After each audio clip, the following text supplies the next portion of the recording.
in a football play, they're going to run a guy out there that looks like he's the one. He's not the one. It's the other guy already deep on you. You just didn't see him.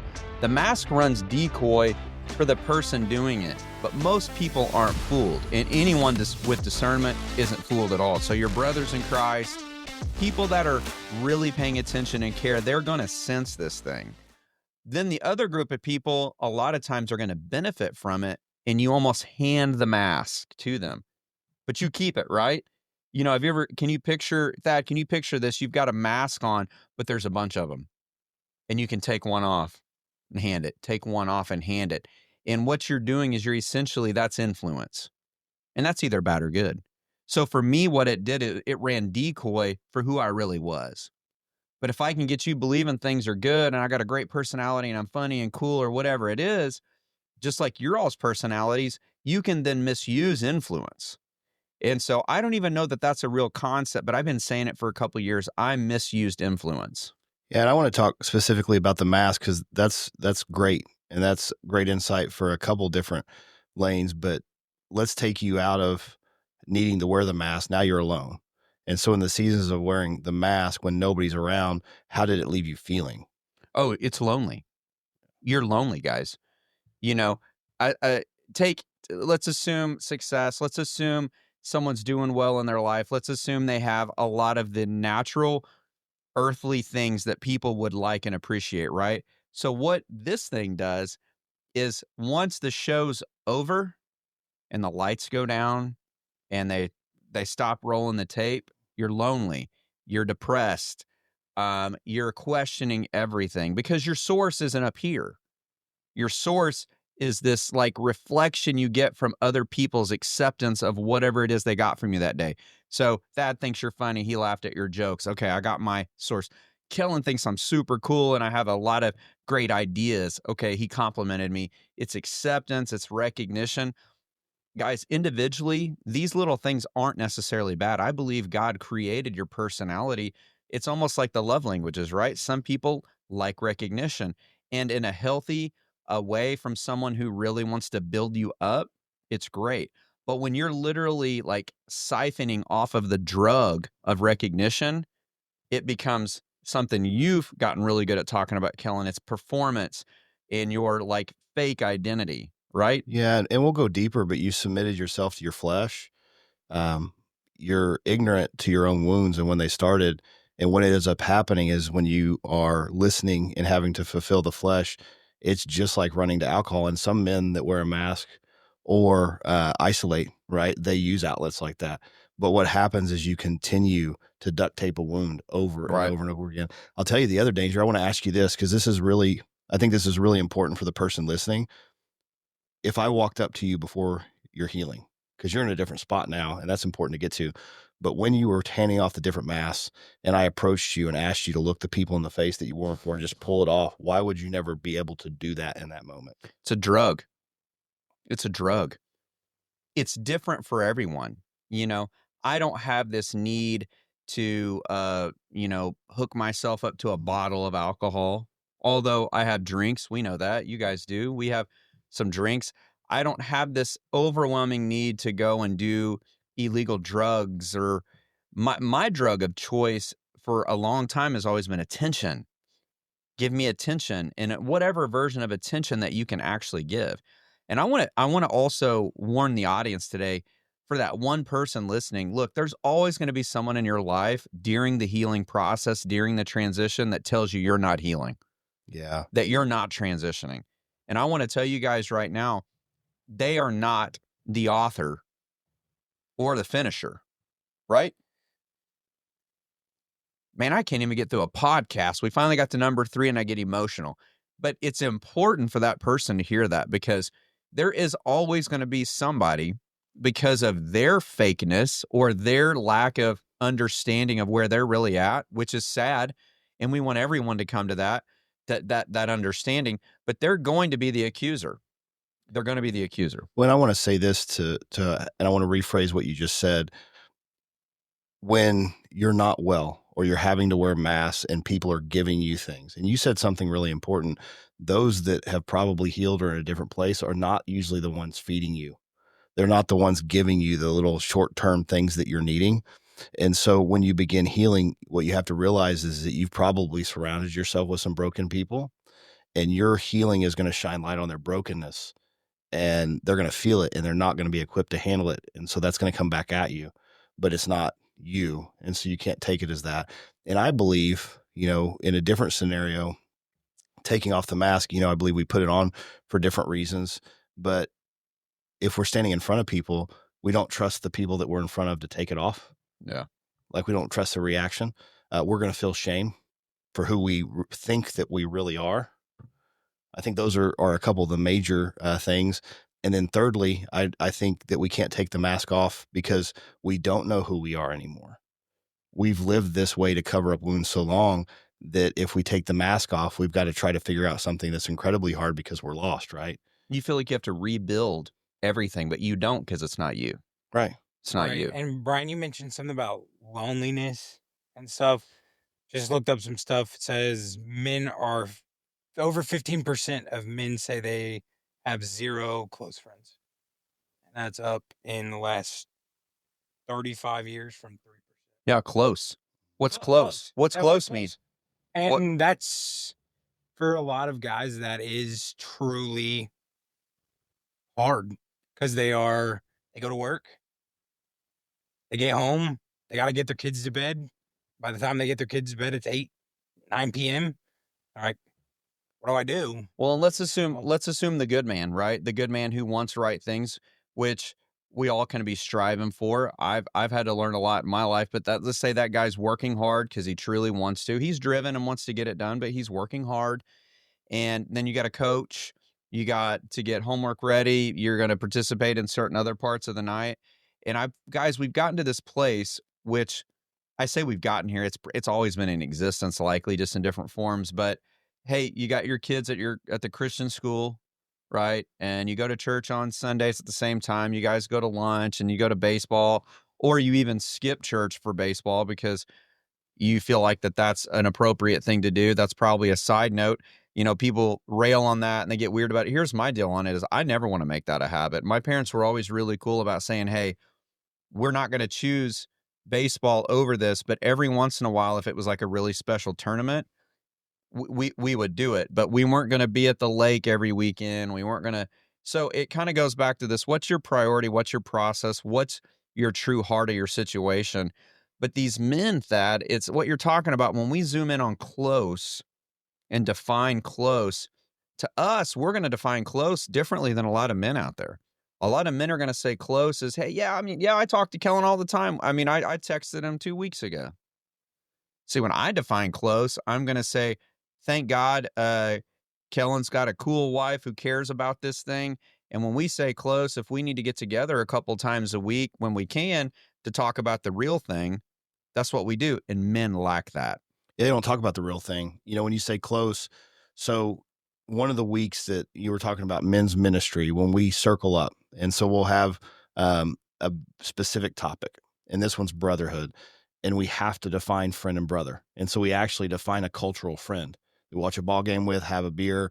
And if you ask women, when guys get together and fart and watch football and the things where we stay, surface level, that's a math point too. with something. You start saying things like fart.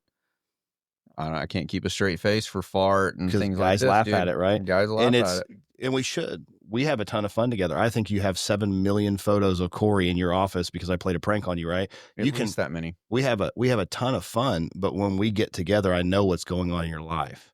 I don't know what's football team or basketball team's the best for 2 hours. I know what your kids are going through. I know how that makes you feel. We've talked about feelings, which is incredibly uncomfortable until you do it a lot. And we've talked about next steps and accountability. If you care for another person is important. What's that next healthy thing for the person and following up. That's a real relationship. That makes real significant change. Yeah, we're not going to bait somebody. We want to include them. And that becomes a ministry in itself. My belief is because if we're going to get someone engaged, let's follow them up. And what's a cool blessing is you can have other people in your lives. You guys, you have your spouses and you explain, hey, I want to do right by everyone, but my real heart to bring men into the fold. please pray with me and allow me the space to do what I feel like my purpose is, while not coming around my backside and saying I'm not doing other things that I am actually trying to do for my family. And that's a special thing. And I pray that lots of men have that. You know, Thad, he was just talking about something cool, and Kellen was like, we know we like sports. We like fights and we like sports. And it's cool to get together and watch something. But what's better about that is that once men come and hang out, they realize, hey, we're not going to talk a lot about the sport itself. How are you? What's going on with you? There's no judgment here. Tell us the real thing. And what we found, and that I think you've been able to experience this some too, is men will open up. If you give them the right opportunity and the right conversation and you care. If you give them permission, because it's a good word. Really, a lot of men haven't been given permission by someone they look up to of you can have feelings, you can be a real person, you can have emotions, and you can struggle and stuff like that. The commonality is we all like to fight. The commonality is we all like to watch the game, but cool. That's like the attention grabber to get everybody there in one spot, which is more important than what's actually going on the TV. Right. Like that's just the draw. And then and we're not weirdos, right? We can still enjoy the game. Right. We just don't want to have surface level relationships anymore. Well, that's a cultural thing too, is the people that love the Lord or that go deep and talk about the things that we talk about, and it comes from childhood, that they're weak or weird. And that's the furthest thing from the truth. They're just healthier than you for the most part. And the other thing I want to get into later is the wound is, we talk about the mask and we talk about isolation and the fear in taking the mask off or the consequences, right? Why is this stuff not happening? It's not super complicated to acknowledge we need help. Why have we never asked? It goes back to the boy. I mean, if you ask most men, especially our age, it goes back to lack of dad or any man in their life or a teacher. Quit crying. Get over it. Rub some dirt on it at a moment that you really needed help. Right. And so you shut everything down and walked forward and had no healing.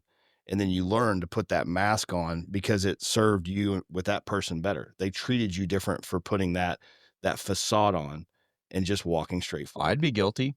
I'd be guilty of that because I don't know that I was in recognition of what trauma meant for a large part of my life. And so I always just thought, okay, I can tough my way through this. Therefore, to the kid, to a child involved or something like that, you don't mean bad. You're just like, hey, this is one of those chances to talk about how to teach them to be tough. But it is not that opportunity. Being tough actually is your ability to live through that moment and get through it, right? It's not about avoiding the moment. It's about, and I always got to hit on Rocky some stuff. You guys have seen this. I mean, Rocky talks about, and I think it was Rocky 6, but that famous quote where he's out there talking to his son. I know it's a movie, but, it's the real thing. But he's like, it's not about how hard you get hit. It's not about avoiding the damage. It's about how much damage can you take and still proceed through it. And when I look at that, it's not that you don't have to work through stuff. You can't avoid the damage or act like it didn't happen or just get so tough that it's like, oh, this isn't going to get me. Let it get you. When it gets you, this is what changes you. And the biggest part for me that I've had to deal with is dealing with my own mistakes, my own life and challenges is I just want it to stop. But the problem is two things are happening here. You did actually make a mistake. There's likely some consequences, right? Number two, nothing is learned from that if there isn't some pressure, if there isn't some change that you identify and then say, okay, I've got to try to do this a little differently now. Yeah, Rocky's a good focal point for this too. And here's why, not just the statement, but when he continued to push through, if you go back and watch the movies, look at the respect that the two fighters had for each other. And as he was training, as he was pushing through to the next thing, right, and failing at different places, he had somebody with him. Right. The lie for men, and men have a much higher suicide. Thad, we were talking about this earlier. The suicide rate for men is insane compared to women, and it's because we isolate. The lie is we continue to fail because we bit off the fact that we have to continue to push through alone. and we can't let anybody in. And that's the quiet killer, right? Yeah. Suicide is, men are more likely to die by suicide 3 to 4 times more than women. That was from the CDC in 2023. And I can tell you it's That's because insane. I can So tell crazy. I can tell you it's because they don't talk. Right. Because we get men vulnerable and talk when we circle up. That's what we're really good at. And we do it through talking about things that men talk about, right? But when they open up, it's the first thing they say. I felt this way until I exposed and talked, and I didn't feel permission to open up. And here's the things that I thought would happen if I opened up. I think women, while we all three know they're usually emotionally superior to men, their emotional quotient's higher. They feel more emotions for sure. They feel it more. They can demonstrate it more, which is not a great excuse for men. We've got to give men the ability to do this as well. And I feel like a lot of times women are better at not harboring their guilt. They can kind of just talk through, okay, here's what we did. This is what I did. Men, when we get shameful or guilt, we hide it. Because of the shame, which is not from God. Shame is from the enemy. But we feel that and we're like, I can't talk about it. And then all these things creep in your mind. They're gonna think I'm a hypocrite. Because you didn't really, most men don't intend on hurting anybody. No. They get caught up in something, they make a bad decision, and then it kind of snowballs, and they don't know how to just look someone in the face and say, I did that. I feel horrible about it. Because they weren't taught to do that. They were taught to tough it out, just get through it, it'll go away. And I think it goes back to what we were saying about no one in their life has given them permission to actually feel stuff. No one in their life of authority has given them permission.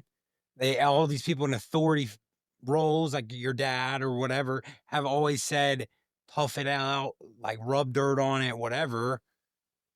And it's like, we're meant to endure with other people, And if you listen to men, the interesting thing, what a man will actually say once you get out of him is the reason he didn't say it, is the things that he learned growing up.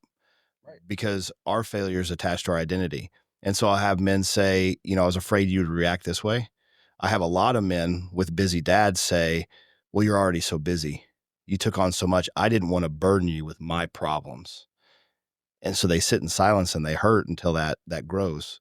Right. And it does. Isolation is a terrible place to be. Well, and driven, passionate men also have this instinct inside of them to produce, to hunt, to grow. And all of a sudden we forget our real purpose here because we're too busy being busy.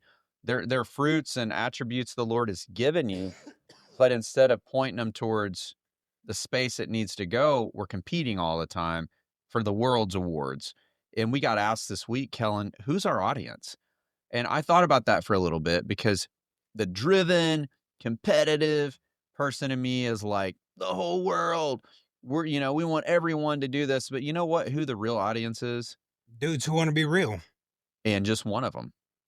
If it's just one of them that can hear, man, here's how I can get freedom. Here's a resource. Here's a place I can go. I can look up and there's my resource. If we can help one man understand that, hey, dude, you are like one on your knees prayer away from just asking, and then being in search of other men, which we're happy to be those men. We're local if that's what wants to happen, because we're still under construction as well. That's the audience. I mean, I really, really want it to be 10 jillion people, but it honestly just isn't. I hope that 1 to 2 people every single time we do this can have this conversation, because who's our audience when we meet live? 1 to 2 people. 1 to 2 people. Here's the question I would have going back to what is that person receiving? You had a mask on for a long time and then you took it off. I want to know, and I think everybody or anybody listening would want to know how, because that's a big shift.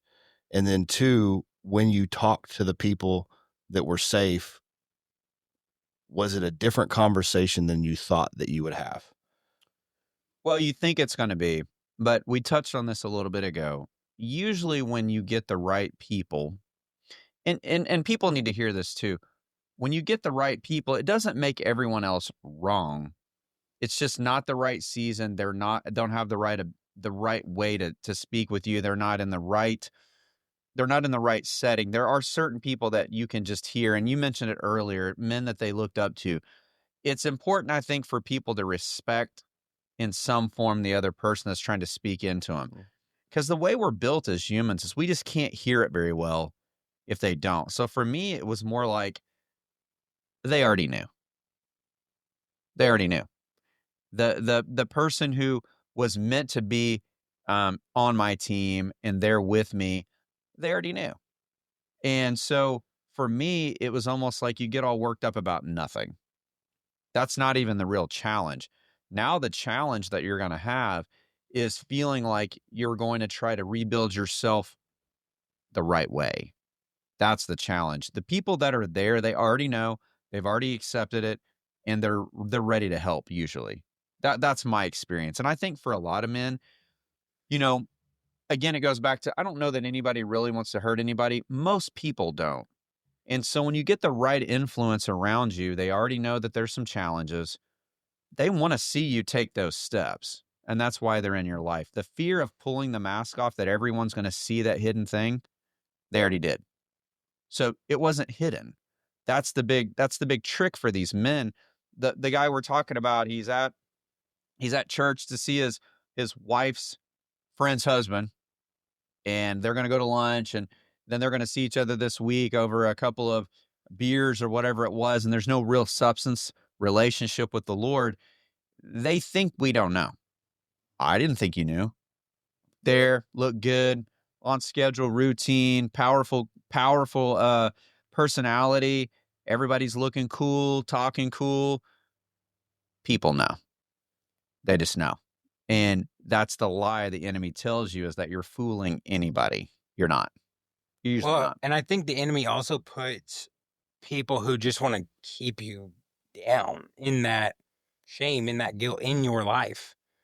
Yep. And I mean, I know you had to cut some friends off when the Lord kind of just grabbed you by the throat and was like, hey, man, like, you're not living right. And you had some friends that you literally had to say, like, we can't be friends no more because of this. And they weren't cool with that, Well, you got which to is change it up. hard. You got to change it up. And, here's the way I would say it is the Lord was helping them.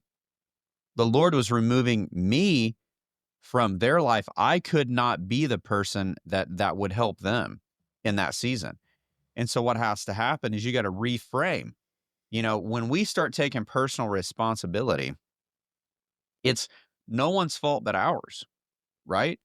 And so what has to happen is, Lord, what do I need to change about my scenery so I can grow and be who I need to be? Who can feed me in this season to grow into that place so that I can then go back out and be an actual resource to someone else? Hey, you got to seek those people out. You and I sat down and had coffee shortly after, and you were intentional about it. And like you said, one of the things, another way to reframe it's really important. The people that you've been hanging out with that are accepting your mask are in that same boat, and it's sinking.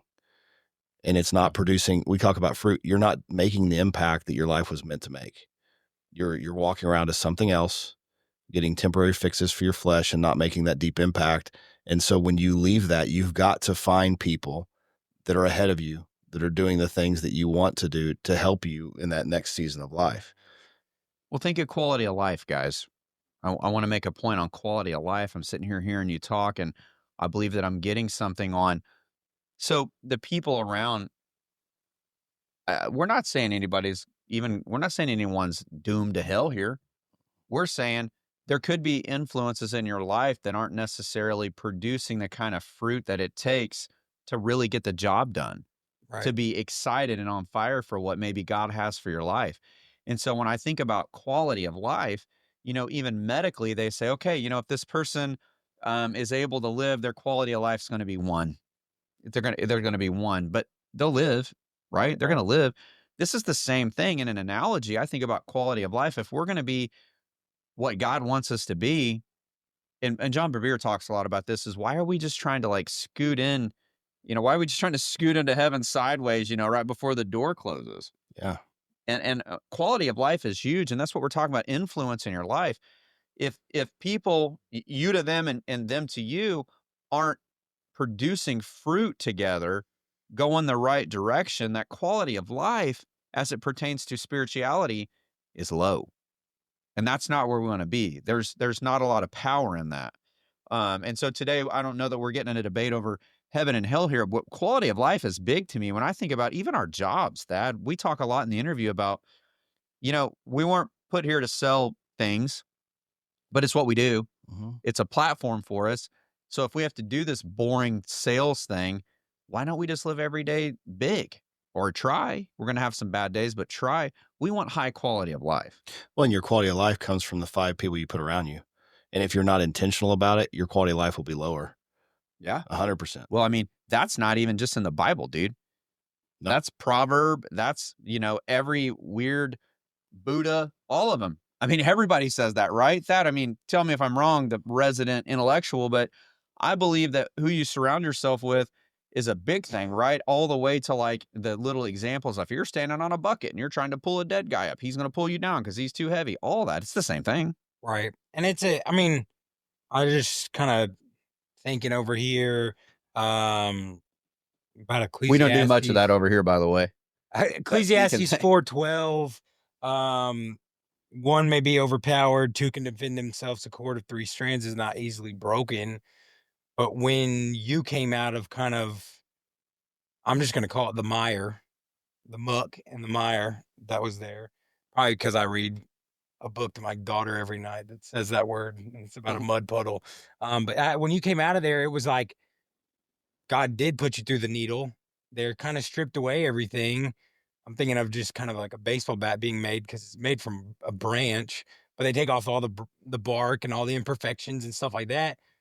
But immediately, like, you found Kellen, you found Corey, and it was like, holy mackerel! Like, he came out of the muck and immediately surrounded himself with better human beings, and now he threefold is stronger than by himself. When one of the things in Ecclesiastes that I love about that verse is it starts off with, you will be attacked. Yeah. And so when you're by yourself, you're still attacked. Yeah. You just don't have 2 or 3. It was like, cool. Now I got 2 or 3 like strong human beings that are, defending off some attacks while I'm weak. Well, and we're into scripture personally. Yeah. And that's what you're talking about. But all 3 of us, I mean, that's where we found some guidance, because another part of this is, man, if I'm gonna take that mask off and find better people, I need direction. And the word of God's where we get direction, but it talks about the enemy, that he roars around like a roaring lion. He's an imitator. He imitates everything God does, makes it less than, wants you to believe it. But lions, when they prey, they go up to a pack and they wait for that one person to get isolated.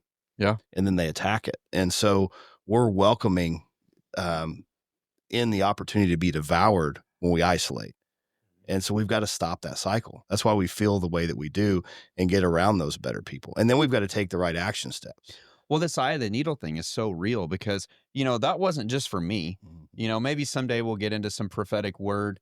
I don't want to scare everybody today on number 3, but when we get into what God's word says about the eye of the needle, people have got to hear this too. Again, the accusers are everywhere. The Lord is available to everyone. Through your mistakes, through your challenges, through the things that are coming against you. The accuser is always going to be available through other people, though, to condemn you, to judge you. And part of the key to going through the eye of the needle is being able to let that be what it is. It's accusation. It can't stop you. It's not what God says about you. But, Kellen, the eye of the needle is not just a word for one person. Dude, the Lord drug you through the eye of the needle at a different time in your life. And he just said, hey, you can't come to me purely like you want and have this calling on your life be fully evident with impact without cutting off some stuff, dude. Yeah. When you say, I just want to clarify, and I won't go deep at a very basic way to make this communicatable. When you say eye of the needle, it's talking about a camel getting through a very, very small door. It has to be stripped away from everything. But in reflection, because we're on the other side of it, so the people in it, the things that were cut off are the things that were our detriment. It's the things that we were wanting, that we were chasing, to honestly produce the short-term outcomes we wanted right then and there because we didn't know how to live or who we were, or they were fulfilling a childhood wound that was never healed, right? And God's so good that he's wanting those things stripped away here, if we're not going to go deeper with that, here, right? And so, yeah, you got to lop some stuff off. And I'll tell you, man, I came to the Lord really, really quickly. I had an encounter, but what he did for me was open my eyes to the chaos around me that it produced, because I was justifying the people that I associated with would produce a higher level of chaos and hurt than I was. And so since I could justify that, I would never see what bad fruit or bad outcomes my actions were producing. And the second that that was revealed to me, I didn't want control of my life anymore, because I had control of my life and I was steering it down a really dark alley. And so I just submitted all those things over. And then you do have to learn how to be. But what's incredible about allowing that stripping to happen is, just like Thad said, I had this blonde-headed youth pastor that was pretty cool, except he played soccer. I didn't play soccer. And Man, nothing on soccer. I just didn't get it at the time. About soccer. I got someone downstairs that'll have a problem with that. But and then two older men that cared about my season of life and came up to me. Right. As soon as that stuff was stripped away, and it was a miracle, these resources that I was too young to know I needed just showed up in my life. Well, and I'll tell you, kind of as we kind of wind down today, the enemy doesn't always, it's not always a Job deal. It does not always take all your stuff and your people and everything to get you. We had a word today for someone to where I felt like what the Lord was actually saying is, hey, the enemy, the Lord's blessed you. The enemy's not interrupted that. He's distracted you with it. Yeah. More, give me more. I want to be more busy. I'm more driven. I'm more passionate. And because it's natural for your personality to do that, you keep chasing after it, not realizing, man, you're off target. The enemy hasn't taken anything away from you. He's allowed you to have more, because it keeps you from what God wants in his design. I think about, for you, what the enemy has done, and you talk about this a lot, so I'll bring it up, and hopefully you're not mad about it because you're bigger than me, but you've got you're ADD, right? And so what happens for you is, it's almost like the enemy wants to attack you with God's perfect design of who you are to get you offline and off base, and almost, but you don't use it as an excuse. It's like, hey, I got ADD and it makes me go really, really fast and off topic. So here's what I do to make sure I stay within the plan. Yeah. It's everyone's is a little bit different type of thing. It's the enemy trying to distract. You got it too, don't you? Well, look at that over there. This is, I got it. hey, this is super cool though, right? So humility is such a gift. And so when you quit taking the label and beating yourself up for the difference in yourself and the person next to you, you realize that the gift you need is out in the world. And so I found the guy that has a gift of OCD and perfect planning, and I just took his book. Like, this isn't rocket science. When we all work together, somebody else has that other gifting. Why do I need to be less than because that person's different than me? We use our gifts together. It's incredible. And so I hear so many people that have gotten this label because they're not on this median line. And now it's impacted their life because it's attached to their identity, when really they have a gifting in it. And just like we talk about the enemy, what he wants to do is double down on, you'll never pay attention to anything. Right. You won't be able to keep it out. He wants to double down on what you've told yourself or somebody else just gave you, to keep you from understanding the gift that you are to pursue. Yeah. And the authority that you have. Yeah. Just deceive pull you from your strength. Yeah. Yeah. So, hey, here's what we need you guys to do. You got to get on Facebook. We know you have one. Search up Get Canceled Podcast. It's going to pop up. Like it, share it for us. You're also going to see links there. We're posting the links to Spotify, iHeart, iTunes as Tiffany gets them all etched out. We would appreciate it if you guys like it even a little bit. Hit us with some 5 stars on the podcast link. Even if you're lying. Yeah. I mean, okay, if you don't like it, 4 is fine. 4 is fine. We know you like it, so give us a 5. But if you wouldn't mind sharing it, what our actual goal here is, like we said earlier, is the one. If we can get a couple people that just want to get down on it, that's what we want to talk about. You're going to hear us talking about, hey, we do this too. We've done this too. We've been there, or we are there. So we appreciate you guys again. Number 3, like it, share it. And I'll finish with this too. You know, we talked about some of the freedom, Thad, just a little bit.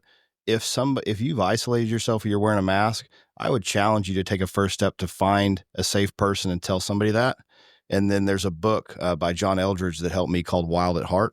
If you just look it up, like if you're actually going to take a step or realize that you've been paralyzed or you've been a fake, those would be 2 great steps for you. Yeah. Send us a message on the page. Yeah. Look, I need resource. I need to know who to turn to. What does God say about this? Where can I read about this? Who is God? What are you guys talking about? Put it there. We're going to find it. We're checking it all the time. Our actual goal is that someone can get healed, freed, just get some help. Yeah, and I think we'll probably cover this at some point, just how to find safe people and how to be safe people. I feel like that's a great topic, but also if you guys have questions or topics you want us to actually cover, Kellen does a great job of research and stuff for this, as well as I do. Bryan just runs hard after all the things, but helps us out. But if you have topics, put them in the Facebook group. Send us a message, send us something. We'd love to cover what you want to hear about as well. So, all right, we'll see you later. Get you one of these. canceled. Get canceled. Get you one of these.